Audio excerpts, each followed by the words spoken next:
Hello everybody and welcome along to Sound and Vision live free coverage of rounds 3 and 4 of the Porsche Carrera Cup North America presented by Visit Cayman Islands. John Hindhaugh and Jeremy Shaw with you on another picture perfect day on the streets of Long Beach.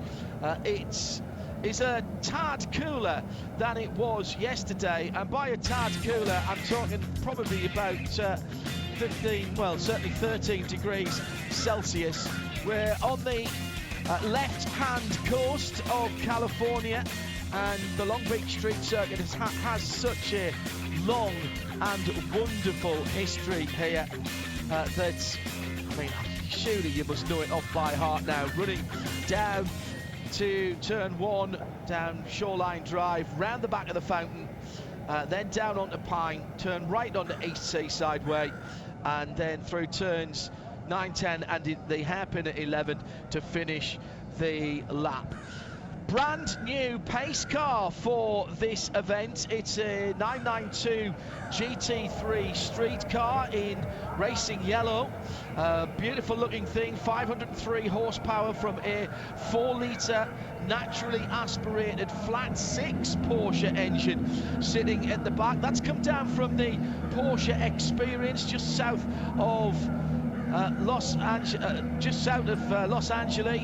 The Porsche Experience there been opened for a little while now, and you could be driving that car if you wanted to. It's part of one of the GT Experience packages. You'd work up to that car, and if you think some of those statistics are similar to what we'll be talking about in the race car, that's because that car is the road-going equivalent of the Carrera Cup car. Same double wishbone front suspension, same engine with the same output. Basically, it is a race car for the street, and that's what's leading these cars around here. Jeremy Shaw is with me, John Hindhaugh, in the Haggerty Global Broadcast Centre as we head off on the formation lap. And championship leader with a perfect 2 wins from 2, Jeremy. Kai van Berlo had a great Sebring. Now a different challenge, shorter track, no room for error, but he's planted his Kelly Moss Road and Race number 3 Porsche on pole position. Yeah, as you say, a perfect start to the season. 3 pole positions now, 2 race wins, and a fastest race lap as well in the first race at Sebring. The total sweep was prevented only in the second race at Sebring, where Riley Dickinson took the extra pole, the other point, if I should say, for fastest race lap. But yeah, what a start it's been. But it's not been easy because, as we saw in qualifying again this morning, super tight up at the front. A split qualifying for the first time for Porsche Carrera Cup North America. We had the Pro-Ams and the AMs go out first, and then the Pros, and they will be lined up with the first 15 Pro cars at the front of the field, and then the Pro-Ams and the AMs following along. The Pro-Ams and the AMs are mixed together depending on where what time they actually set. So it's Kai van Berlo and Trenton Esteb on the front row with 40 minutes on the clock. So that's Kelly Moss and MDK Motorsport. It's Kelly Moss in the shape of Riley Dickinson in the number 53 car in the inside of the second row, with Lee Keane in the 311 RS Motorsport for company. Then in 5th position, Parker Thompson, Canadian for JDX Racing. He's got TJ Fisher alongside him for Top Racing. Those are the first 3 rows, and they are lining up into the 2x2 formation now as they head down Seaside Way to turn 9. Jeremy. Yeah, and Kai van Berlo, that perfect start to the season we're talking about, he actually clipped the wall early in qualifying yesterday, and he was also on the oldest tyres when he set that fastest time right at the end of the session to get away the pole position. So it's been an eventful weekend for him. You talked about him, you know, not leaving any margin. He certainly didn't in qualifying. Through into the tricky final right, and almost a touch between the 2 front row Porsches there as they try to file side by side through the final corner, that tight right-handed hairpin. Green flag is in hand, and they're pretty close again as they come towards it. They've touched again. There was Michelin on Michelin touch there. Green flag is in the air, and Kai van Berlo streaks away. Now he moved across there. Did he hold his line before he crossed the line? That's what the race control would be looking at. They're going down towards turn 10, and the white car with the green centre stripe is Van Berlo. He leads into turn 1. His teammate Riley Dickinson right up his tailpipes there and follows through. Kai van Berlo telling me early in the week that the only time he looks in the mirror is when he's doing his hair, so he doesn't care what's going on behind him. But Dickinson has come through in the second. Trent and Estep there just slightly shuffled back as they head through turn 5 for the first time, and down towards the newly reprofiled turn 6. They'll turn left onto Pine there, down the hill to turn 8. A decent start, very slow coming up to the line, Jeremy, but beautifully judged by the two Kelly Moss Road and Race. Oh, and we've got a Porsche in the plants at the fountain, and it is the number 65 car, the white and purple machine. And that car is going nowhere for Efren Castro. That's another Kelly Moss Road and Race. He's actually high-centered the car on the foliage there, and I'm not sure he's going to get that one moving. He's done a fine job of trimming the box hedge there, but I'm not sure he's going any further, Jeremy. Yeah, that's unfortunate for Efren there. He's got that car. He's doing his best to get it off there, I tell you what. But really unfortunate for him. He has got it off at Sebring. Yes, he has. I think he's going to be able to get going just about. Perhaps. We have gone full course yellow. We have gone full course yellow. That's very fortunate for him. I think the race director there, Randy Buck, waited as long as he could before throwing the full course caution there, but he was convinced, like you and I were, that Efren Castro was not going to be able to get that car off that out of the flower bed, but he has done. Oh, he's not. Now he's pulling off the racetrack. Yeah, he's lost part of the front splitter, Jeremy, and that's going to cause him some problems, particularly around here. Now, what happened to him? There was a huge slide from Kai van Berlo, and then everybody was packed up behind, as you might imagine, and it was side-by-side contact with... Now, which of the cars was that as they went through? It looked like it might have been Jeff Mosing, actually, but he started a couple of positions behind him. I think it might have been Jeff, but in any case, at that start there, down at turn 1, it got really messy. In between 1 and 2, it got really messy. Poor old Trent and Essex got mugged at the start. First of all, by the pole sitter. We'll have to see what race control says about that start, like you were talking. We're going to have a look at that perhaps just shortly. But behind him, down at the first corner, he was also pushed wide by Riley Dickinson, was Trent and Estep, but that allowed Parker Thompson to get ahead of him, heading towards the fountain section, and then going into the fountain section, Trent and Estep hit the back of Parker Thompson, put that car well sideways, and that's what initiated that horse and fracas behind them, I think. But the upshot is that Parker Thompson got to the 3rd position, and the 4th was Trent and Estep. We're going back to green. Yeah, without having the safety car, that GT3, having to come back out again. That's really smart work by Randy Buck and those involved in race control. They just basically neutralised that part of the track, realised that Efren Castro has got going again, and held the safety car from going onto the track. So we're back to racing very quickly indeed, and Kai van Berlo has had to do it again, but this time from a single file start, and he's pulled out a wee bit on his teammate. The two white cars with the green stripes, the one with the red on the front and the rear valances, is Riley Dickinson in 2nd place. Up into 3rd, Parker Thompson from JDX Racing in the Shell sponsored car. Good to see him up the sharp end of the field, making a big commitment again this year to this championship. Was one of the front runners last year, as was Riley Dickinson, as was Kai van Berlo. And any of those drivers may have won the championship last year had it not been for Sebastian Priaulx, who's moved on out of the championship into World Endurance Championship amongst other things, using this as a springboard. Trent and Estep then going through in 4th position, just ahead of TJ Fisher for Top Racing. Good to see DeMarcos back in as well in the 311 RS. He's got ahead of Lee Keane, who, as Jeremy said, did get pushed back at the start just a little bit. Down towards turn 1, and the Apex car, the white, red, yellow and blue car. That's TJ Fisher for Top Racing. With McCann right in behind him in that number 8 car. Nice restart, Jeremy, from the front of the field that time around. Yeah, it was nicely clean, and they sort of spread themselves out a little bit, giving themselves a little bit of breathing space up at the front there. But Kai van Berlo settling in here, Riley Dickinson with that.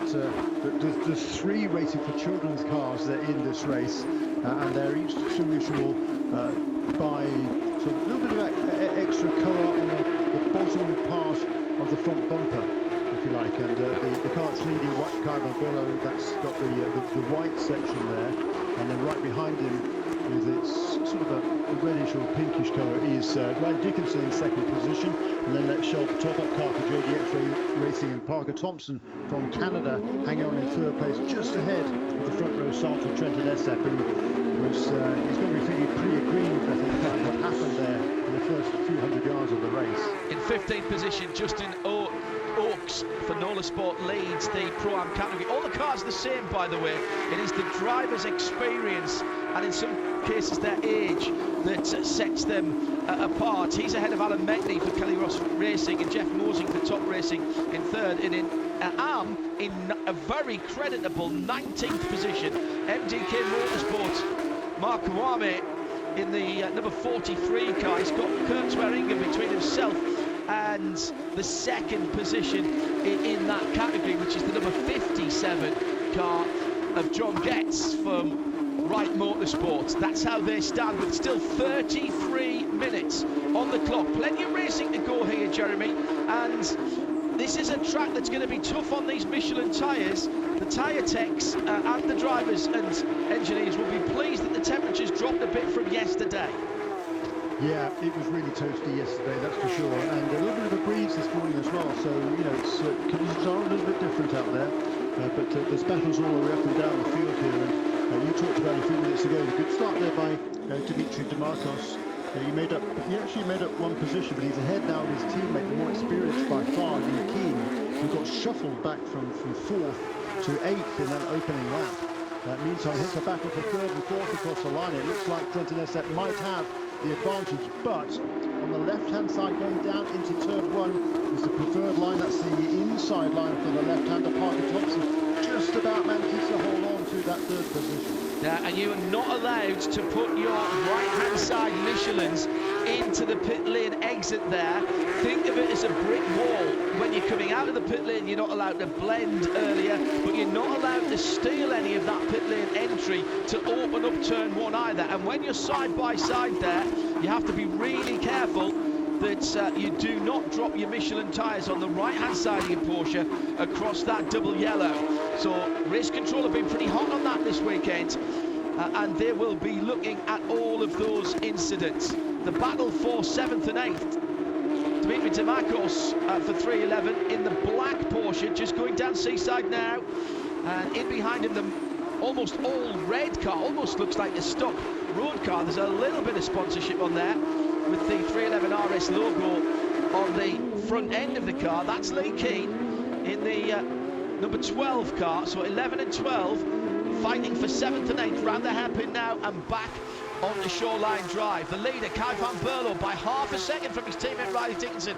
Thompson up into 3rd position. Yes, he has got through into 3rd position. Holds onto it there across the line. He must have been out-dragged the last time around, because it shows him as making up that position last time around. So Thompson from Estep, then Fisher, McCann, then the DeMarcos Keane battle for the top 8. Fascinating battle up front here, because Riley Dickinson in that 2nd position has set fastest race lap on 2 of the last 3 laps. But Kai van Berlo has still managed to maintain that advantage, and interestingly, on each of those laps, Van Berlo has gone a little bit quicker each time. What that tells me is that Ryan Dickinson has a really fast car here, and he's driving it beautifully, but he can't find a way right past Kai van Berlo, who again, I think he's just been a little bit cautious. He doesn't push too hard too soon on this fresh set of tyres, and I'm pretty sure everybody started on for this race. What do we know about the young Dutchman, Kai van Berlo, Jeremy? We've seen it last season. We saw it again at Sebring. His ability to pace himself, the car and the Michelin tyres through the full 40 minutes is almost without peer. I think you said that both the races at Sebring, you said, was immaculately judged by him. He always seemed to be able to find a little more pace when people behind started putting him under pressure, and it seems like he's playing exactly the same strategy here. Yeah, I think so. Again, he's for a young man, he's got a really smart head on his shoulders. Just 21 years of age is Kai van Berlo. And this battle for third and fourth, it's still hot as well, isn't it? With Parker Thompson holding on dearly ahead of Trenton Estep. Clearly, I think Estep's car is a little bit faster at this stage, but Parker Thompson is doing all the right things there. That battle they had a couple of laps ago, down shoreline drive and into turn one there, it looked like the number 6 car of Trenton Estep was able to get a really good jump off the hairpin and actually had the leaders across the start-finish line. But Parker Thompson's car, I think, perhaps trimmed out a little bit better, faster on the straight, and able to hold that inside line going into the left-hander at turn one. Super battle between those two, and now this is probably the biggest lead that there has been between the first two, as well as around the hairpin, just about to complete lap 8. It was the fastest lap overall, right, by the last time around by Kai van Berlo in the lead. So the Pro-Am leader is the multicoloured number 47, and thanks to Keith and the team for showing us that car on our screens, and that's Justin Oaks. That was the car that was involved with Efren Castro right at the beginning of the race, and now that I've seen that car properly, I've got blurry video in my head, but I'm pretty certain that that was the car that went side by side, and there's a little bit of a rub mark on the right front tyre of Justin's car. That is the car that's just going into turn 4 now, excuse me, and he's right on the back of the end of the pro field. He's setting a very good pace indeed. Alan Metney is 4 seconds behind, and Alan Metney is no slow coach in the Pro-Am category, Jeremy. No, that's right, and you came within an ace of winning the Pro-Am Championship last season. Here's another look at this battle for third and fourth. A late move to the inside by Trenton Estep, but just realising at the last minute he was carrying too much speed into the corner, has to abandon ship, if you like, steer it hard right across the bows of Parker Thompson into the escape road. So boy, that was a very tight moment indeed for both of those two. Scandinavian flicking it round to scrub some speed off in the run-off at turn 1, going straight on then on Shoreline Drive. Should have turned left onto Aquarium Way there, that's what the sat-nav would have been saying. Now meantime, coming out of the pits, that is the GMG racing car, Jeremy, isn't it? The Ukrainian flag-coloured car that is out of the pit lane. So that is just coming out of the pit lane now. We've got that was a drive-through for Kyle Washington, passing under yellow, and so that is why the Kyle Washington GMG car was coming out of the pit lane, so that's dropped him all the way to the back of the field of the cars that are running. So that tidies that one up for you. Still just under half an hour to run. Some debris coming out of turn 8, won't it? And Kyle staying out the way of the cars that come through. He's got a lap back in that very distinctive half and half blue and yellow machine. So, big dive down the inside. That was a ridiculous manoeuvre. And 2 cars involved. Estep trying to make up some of the ground that he'd lost in the MDK Motorsports car. And he's absolutely taken out Grant Tolkey, the ACI Motorsports machine, the number 81, that's the green and black machine. I have a suspicion that Trenton might be getting asked to race control to have a word with race director, and there will be no coffee or biscuits for him there, I'm afraid. Unabated speed, yes, there was people locking up ahead of him. Oh, there's another car involved as well. All kinds of carnage going on down at the hairpin. Is that the 29 that's gone around there as well, Jeremy? The red and white car, I think it is. Yeah, Jeff Myshak. Is that Mark Kwame? It is Mark Kwame. It is. Yeah, it's Mark Kwame. He's a teammate to Trent Nessa. He was leading. Oh, there's a huge. Right, so what's happened is that Estep, the 2 leaders have spun. And Estep has broken his radiators, and Riley Dickinson didn't get pointing in the right direction as quick as his teammate. It's absolute carnage here, because it is very slippery indeed as you're coming out of turn 11. So that was Kai van Berlo and Riley Dickinson. Dickinson's dropped down to, what, 6th position now.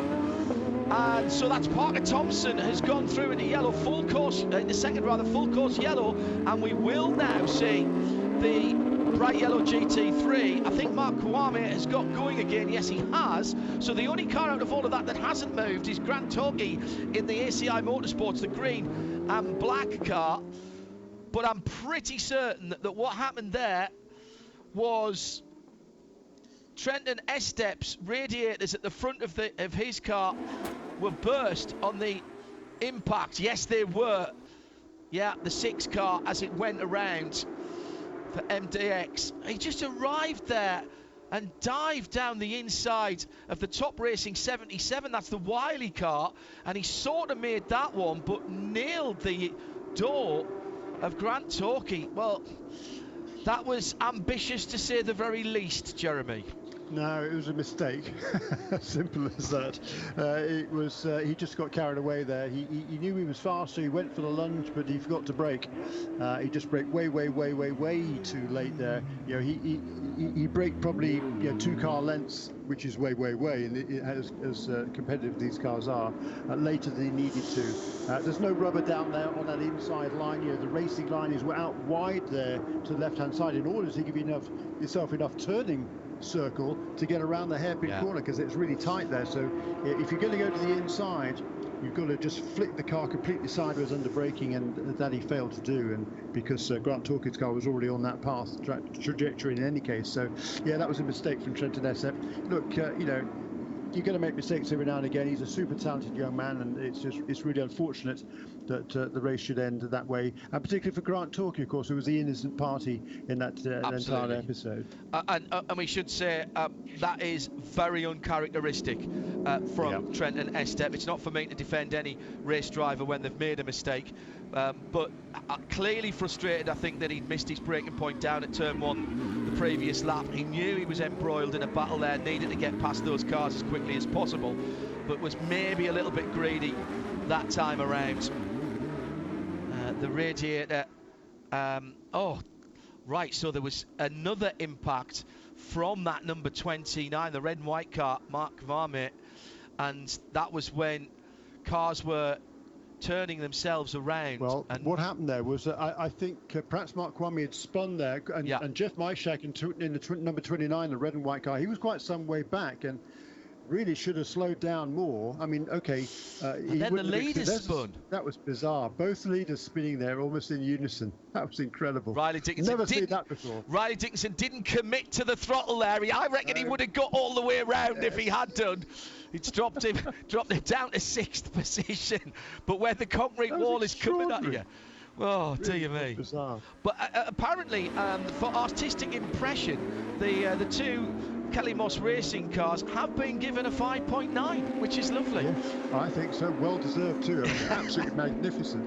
And for Kai van Berlo, that was just a complete 360. Off he goes. The lap time, by the way, was a 127.1. So having slowed down a bit, you know, for the incident of the hairpin and had the spin there, it still only cost him 7 seconds, which is really remarkable. Quite extraordinary. So behind the bright yellow Cayman Islands safety car, the GT3 from the Porsche Experience Centre just up the road, we have Kai van Berlo. Yes, it is. Yeah, just the confluence of the 2 big highways, isn't it? Yeah, just the other side of where Ascot racetrack used to be. Yeah. Agagianian Southern California Oval Track, where I used to spend a lot of Saturday nights back in the 80s when I first came over here. Just absolutely loved it. Sensational racing, and that's on the sort of the west corner of the 405 and the, I guess it's the 110 there. Yeah. Freeways where the 405 and the 110 collide is what the ads used to be for Ascot Raceway. I mean, you can drive all kinds of cars there, including the GT3. You have to work your way up to that. And also, I really shouldn't say this because it is one of my favourite places to go when we're here. There's a very, very good restaurant there. It's called 917, and that's open outside the times that you can go and drive cars there, and it is absolutely brilliant. That's the Porsche Experience Centre LA. If you'd like more details about that, go to PorscheDriving.com/Los-Angeles. PorscheDriving.com/Los Angeles. Porsche, just search for Porsche Experience Centre LA. All the details are there, and also a big glass wall on the right when you walk in, that is into the workshop, which is one of the places that they restore classic Porsches, and it is absolutely astounding what you see in there. Always worth a visit if you're passing by. So behind the safety car then, Kai van Berlo for Kelly Moss Road and Race, Parker Thompson for JDX, Top Racing's TJ Fisher, then the McCann Racing number 8 car. So that's what, 4 different teams there, as Michael McCann is in that number 8. Then 311 RS, so that's 5 different teams in the top 5.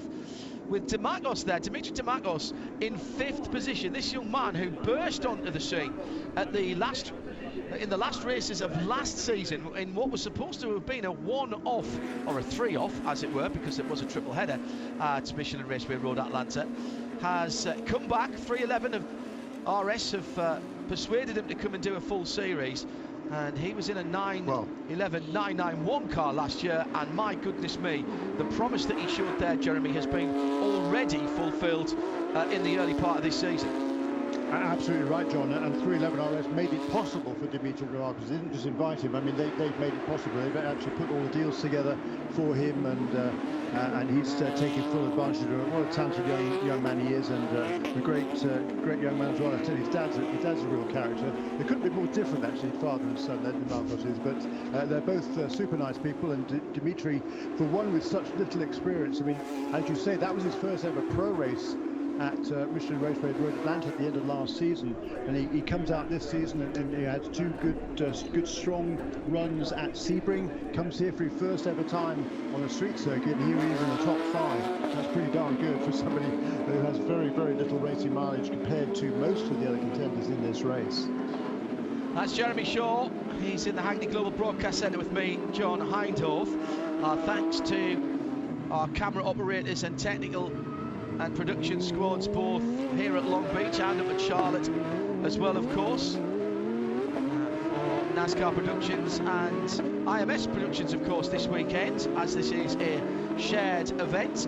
Thank you to all the hard work that's gone on so that we can see all the way around this fantastic just under 2-mile circuit. Still a little bit of clear up to do as we're heading into the last 16 minutes, but there's still a bit of racing to go here, so it means Guy van Berlo will have to start all over again, and he will have this time Parker Thompson behind him, not his teammate. Now, Parker was right in the mix last year for the championship, as was Guy van Berlo. I was going to say bad weekend. It was a bad weekend for him at VIR. Crashed out of one race and didn't get the score, and Kai, I think, rouged that.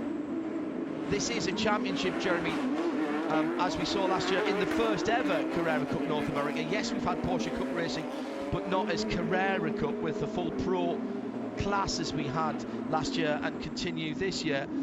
I think Kai slightly rued that, but it does show how tight this championship is in all 3 classes, that really one bad weekend, one moderate weekend actually might give you a problem if you're chasing the championship. Yeah, true that, and so that's why Trenton Essex was fighting so hard to get back up, into the mix there, but that's ultimately cost him. He's not going to finish this race, and with 15 pro cars in this race, that'll give him, he'll lose a lot of ground in the championship standings. But there's still a long way to go, and he's just got to show a little bit more patience in the remaining races. Plenty of time to go. Just don't make any more mistakes. He's got that one out of the way. But just go back to Kai van Berlo. We talked about a little bit earlier on how he was just kind of building his pace steadily in this race. The couple of laps before that incident at the hairpin, he had reset the fastest lap of the race, had our race leader Kai van Berlo. So just going faster and faster and faster through those opening 10 laps of the race.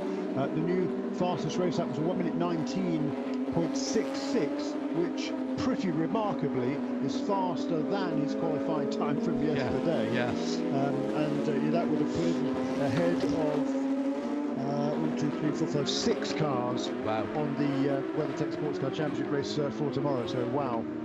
New leader in AM. We mentioned, of course, that Mark Kwame was caught up in that incident at the hairpin, which has been investigated, by the way. The Trenton Estep and Grant Torquay incident, that has been investigated by race control. Of course it is. I can only see that going one way, if I'm honest, not to prejudge that. But John Getz is the new leader in AM in that distinctive silver and dark purple number 57 Wright Motorsport car, Jeremy. Indeed so, and he was pressuring the leader in AM, which was Mark Kwame, before that incident there. He's a global equity investment manager, John Goetz, from Western Connecticut, and he's carrying the colours of 3 different charities on that car, to which he is a contributor. So hats off to John Goetz for what he does to help some very deserving charities. It's basically one of them is medical assistance to underprivileged nations around the world. I think it's Medship, I think it was, and there's 2 others as well. I'll try and find those names in a little while, but hats off to John Goetz for what he does there, and what a good run it's just been for him in this race. He finished the early rounds at Sebring. He was a 3rd in the second race, but he certainly was right there in contention for the AM class there. He's leading it now. Second place is Vernon McClure. 3rd is Bill Smith, who was fastest of the AM cars in the first session yesterday morning. I had a chat to him in the very impressive paddock area that got set up here in the convention centre at Long Beach, and he was just loving it. His first ever time on a street circuit, and taking it all in. In fact, in that first session, Top Racing for much of it was fastest in all 3 categories. We talked about earlier on, everybody's running the same 992 Porsche here. We've got the pros, the Pro-Ams and the AM. Bill Smith was fastest in the AM. Jeff Mosing was fastest in the Pro-Am in that first session.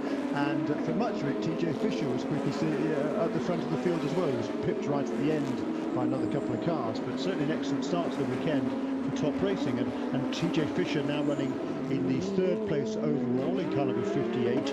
Jeff Mosing is running in 3rd place in Pro-Am in car number 56. And Bill Smith also in 3rd place in AM now, car number 42. I think we might see the safety car pull into the pit lane at the end of this lap. Just having a good look at the apex, the second apex effectively of turn 11. And once again, our track services and marshals have done a great job. Thank you to all of those ladies and gentlemen as well for donating their very precious time to be here at the racetrack, without whom of course we could not go racing. So whether you're holding a flag in white or in other parts of the world in orange, or you are helping out in other ways in a volunteer capacity here at Long Beach, or at any of the motorsport events around the world this weekend, we thank you very much indeed that you give up your time so that we can have our enjoyment of motorsport. Always need more volunteers, more marshals. Easy to find on the internet nowadays, wherever you are. Best seat in the house, as they always say. And the safety car lights are indeed out, Jeremy. Yeah, they are. Just to follow up on that comment about John Goetz, the charities that he contributes to are Mercy Ships, Med Send and Bowery Mission.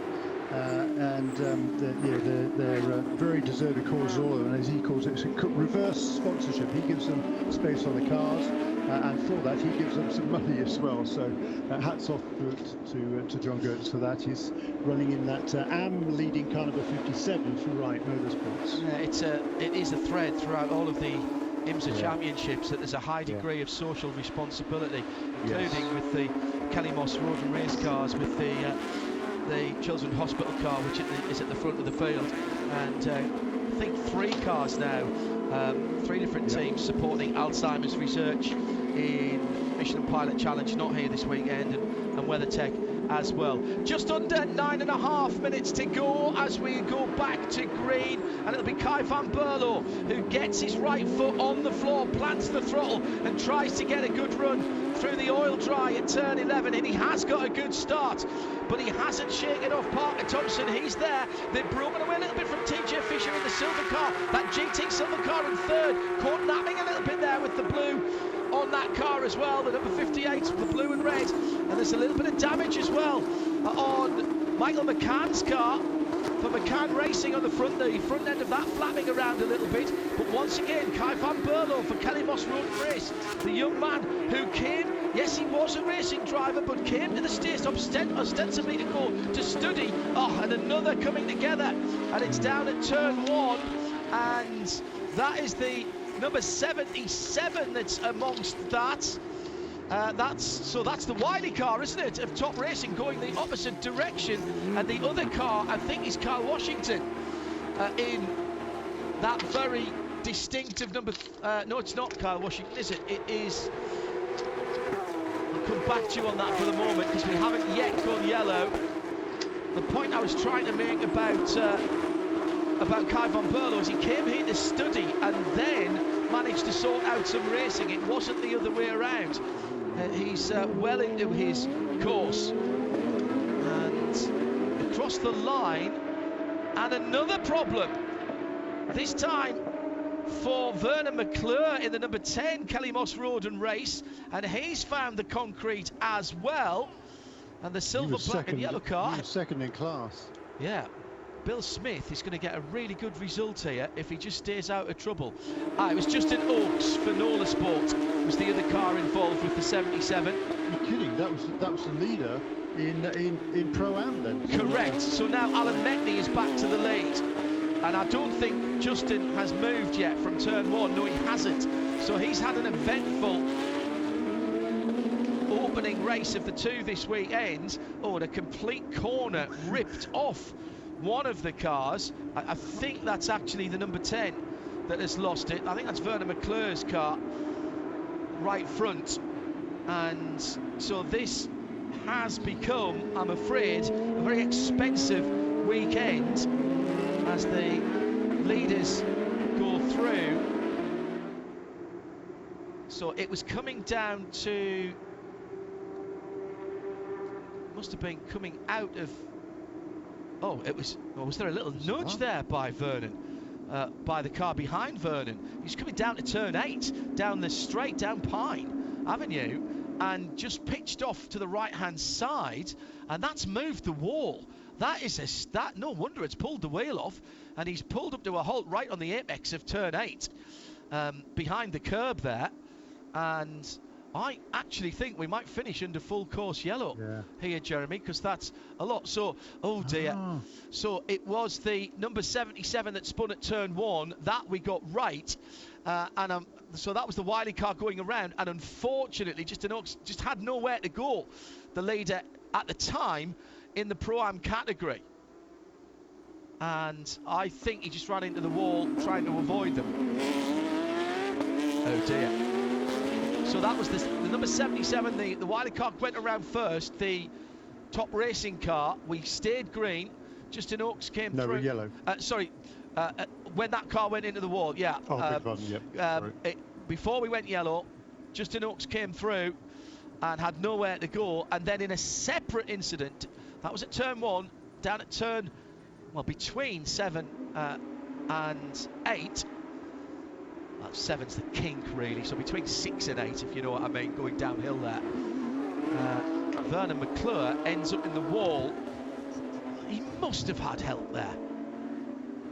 Just a little tap. It is bumpy there. It is very bumpy indeed there. I was watching the IndyCars earlier on, and the IMSA prototypes yesterday, and they were moving around a lot there, but it's not a braking area. I wouldn't have thought.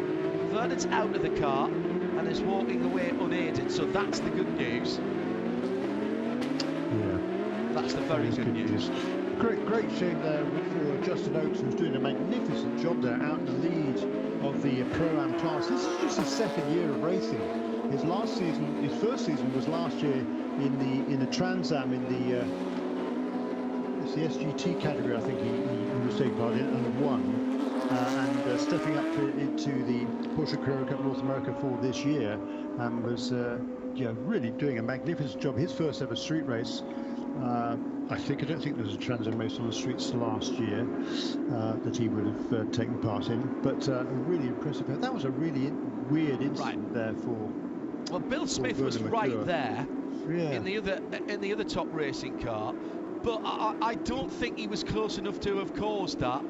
So, not sure. And even after the car kind of speared off to the right, there was, the racetrack is quite wide at that point, and one would have thought there'd be some way to get that car back to the left again, and even to go straight on, into the escape road there up Pine Avenue. That was a really weird incident, wasn't it? Yeah, and I don't see any marked damage in terms of the back of Vernon's car. So he was coming down. Oh no! Now, did he just pinch himself because Bill was coming down the left-hand side and just scare himself with that bright orange Kung Fu car that was right there? Maybe, and he just lost it on the bump. And at that point, it's quick down there. That new turn 6 is very, very quick, and you're gathering speed downhill. What it does mean is, I think that under yellow, we're going to get Kai van Berlo taking his third of 3 victories. 3 poles, 3 victories for Kai van Berlo. And 3 pole positions and 2 out of 3 fastest race laps as well, because he has set the fastest lap of the race, Kai van Berlo. He did that on lap 10. He just completed 20 laps. And if they want to continue, they could probably do 2 more laps under full course caution just to complete the 45 minutes. Yeah, there's 2.5 minutes. They're not going back to green, that's for sure. I wouldn't have thought so. Now being told by race control that they are looking at an incident between Vernon McClure and, well, they're saying the 48. I think that would be the 42. I think it was Bill Smith that was closest. We'll get that checked out for you. There isn't a 48. So. Jimmy Johnson's getting the blame for that one as well. I'm not sure that that's really fair. Coming across the line to start what will be the last lap. Maybe not, actually. Yeah, well, a minute 42 to go. Under the safety car, they're about 2 minutes 15. All right, yeah. Last lap around.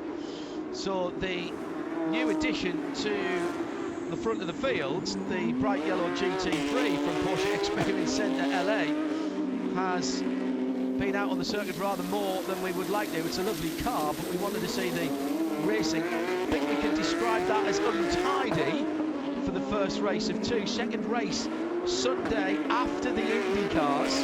There'll be some walking wounded. We had Grady Willingham not starting. The Conway Irish Mike's car, I don't think we've seen this weekend. He said he hadn't come there. And then in that race, we've lost Efren Castro, Trenton Estep. We've lost the ACI Motorsports Grant Torquay, Mark Kwame, Jeff Myshak, and Vernon McClure. So there's going to be. This is not going to be a Saturday night on the strip, is it? For those teams, I fear that in the convention centre where these cars are paddocked, if that is the correct way to use that word, where they have their paddock, there's going to be a bit of midnight oil being burned tonight, Jeremy. Indeed so, and yeah, I guess Grady Willingham hit the wall yesterday. I think it was on the way to to the start for qualifying, did he hit the fence, and we haven't seen that car since. And yeah, the good news, if there is any good news, is that as you said a little while ago, Porsche Motorsport North America based just a few miles away from here, so whatever spare parts there are in the country would be there. Good so point. Easily got to the racetrack, I suppose. But I know there's not an awful lot of spare parts for these cars, and brake components particularly scarce at the moment, I'm told. In fact, some of the teams were worried they were even going to be able to get here for this race. So yeah, there's going to be quite a lot of work to be done there in the paddock. Yeah, particularly the number 10 car, that's going to be an awful lot of work to get that car back out again. Checkered flag, Jeremy. It shouldn't be too bad. Checkered flag, as we surmised. So it is unofficially at the moment, with post-race tech to come, Kai van Berlo, who extends his championship lead with another win, his third in 3 races, 100% as far as his finishing record and his standing on the top step of the podium is concerned for the young man, the 21-year-old from the Netherlands. And another good race for Kelly Moss as well. Riley Dickinson will be annoyed with himself, had a nailed-on second place there till he looped it on the fluids at turn 11. He'll finish down in 6th between the two Kelly Moss road and race drivers. Second for Parker Thompson and JDX Racing. That's a good points haul for Parker in his championship challenge. TJ Fisher for Top Racing in 3rd position in the 58 Porsche. Michael McCann is 4th, just off the podium for McCann Racing. And, oh, well, Dimitri Dimakos in 5th position for 311 RS Motorsport. I think he would have taken your hand off for that earlier on today. In the classes, Alan Metney, I think, will feel rather fortunate to be last man standing, 11th overall, and will take the Pro-Am category again for Kelly Moss Road and Race in the number 99 iFly car, ahead of Jeff Mosing and Kurt Swearingen. And in Am, John Getz in the Wright Motorsports number 57, again inheriting that, but there's no asterisk. He'll stand on the top step of the podium ahead of the Top Racing Bill Smith driven number 42, and in 3rd place it's another JDX racing car, that of Robert Hanley, the man from Colorado, will be on the podium. That's his best result in the season so far. Untidy, expensive, but we will have them to come back tomorrow after the IndyCar race. A quick look at the points for the season so far, Jeremy. Yeah, Kai van Berlo, with just one short of the maximum here, will have a total of 87 points going into tomorrow's second round of the doubleheader, and Parker Thompson will move up to 2nd position in the points table with that second place finish today. 3 podiums then to start off the season for him. In Pro-Am, that's the 2nd win of the season for Alan Metney. He had a 1st and a 2nd at Sebring, so he will cement his position as championship leader in Pro-Am. In the Am class, for John Gertz, he came in tied on points with Vernon McClure for 2nd position behind Mark Kawami. But with the accident for Kawami, he will still maintain the points lead going into tomorrow's race. But now John Gertz will be much closer in 2nd position. Yeah, Efren Castro out of the race as well, another one of the front runners in the Pro-Am category. So no points for Efren either after going into the flower bed earlier on. Let's hope for a tidier one when we come back after the IndyCar race tomorrow. Jeremy and I will be back in the Haggerty Global Broadcast Centre for the IMSA WeatherTech race later on today. 100 minutes of action. That wasn't their best work for the Porsche Carrera Cup North America, presented by visitcaymanislands.com, and we have a 3-time winner on the season for Kelly Moss Road and Race. Kai van Berlo at the moment is the only man who stood on the top step in the Pro class. Bye for now.